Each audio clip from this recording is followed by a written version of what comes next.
Hi guys, happy Monday. I hope that you all had an amazing weekend. I'm going to start trying to post these little videos each day to outline everything that you need to do. So if we look into Google Classroom under classwork, we are currently in week 6 of our online learning.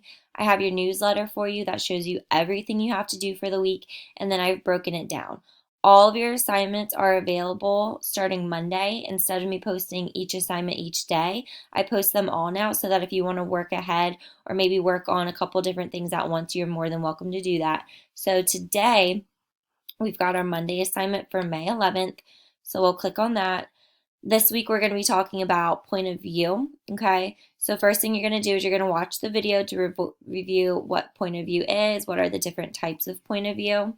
And then after you watch that video, there's this little notes here in a Google Doc.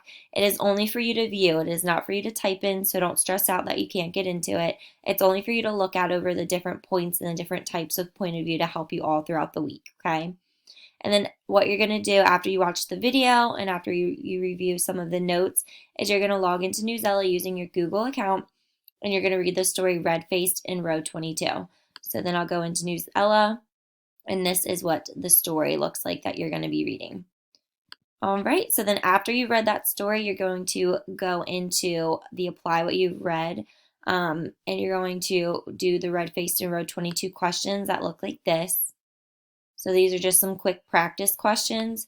And then finally, applying what you've learned about point of view in the story, you're going to answer this question, and there's a couple questions as you click through. So that is all that you need to do today for our Monday assignment, getting to remember some things about point of view using the story Red Faced in row 22.